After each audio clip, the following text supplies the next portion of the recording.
Alors, ici, on a en notre possession un capteur de type Vega. Donc, c'est le Vega Bar 42. Hein. Donc, sa plage de pression, donc plage de mesure va de 0 à 400 millibars. Donc, c'est un capteur de pression qui permet à la fois de mesurer donc, des pressions absolues, mais aussi des pressions relatives. Donc, comme je l'ai dit tout à l'heure, donc sa gamme de pression va de 0 à 400 millibars. Elle permet non seulement de mesurer donc des pressions pour les liquides, les gaz, mais aussi les vapeurs. Donc, on l'a ici. Donc, on peut voir ici donc les références donc de ce capteur. Tout juste ici, donc il y a les références de ce capteur. Donc, c'est le Vega Bar 42.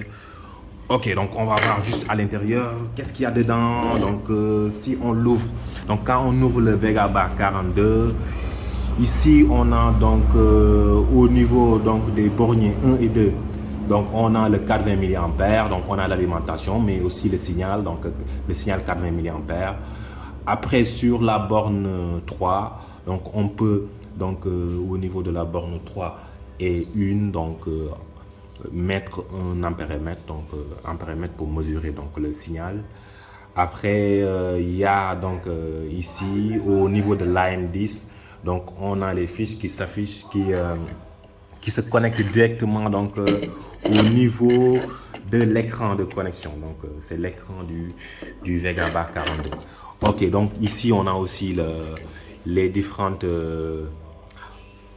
le commutateur qui permet le paramétrage. On a le 0, le span, le operate.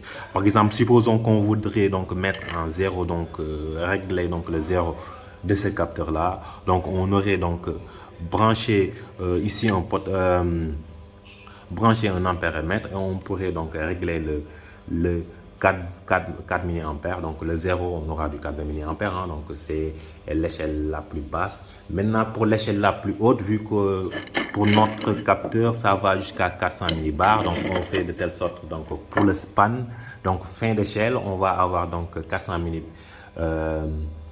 millibars et au niveau de notre ampéromètre, on fera de sorte à avoir donc du 20 mA. Donc on aura 4 mA qui correspondra à 0 et 20 mA qui correspondra à notre 400 millibars, donc la pleine échelle.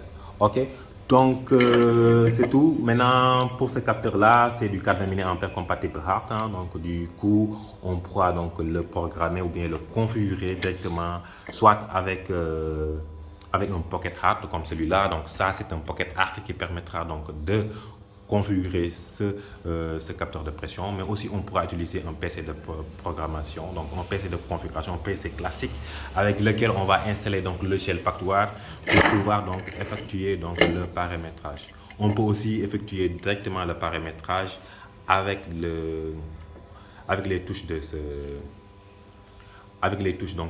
du capteur, hein. Donc comme je l'ai dit tout à l'heure, mettre le capteur à 0, mettre le capteur à régler la pleine échelle, mais le logiciel permettra par exemple de déceler les défauts. Le logiciel pactoire permettra par exemple de déceler des défauts au niveau du capteur, donc il est plus exhaustif.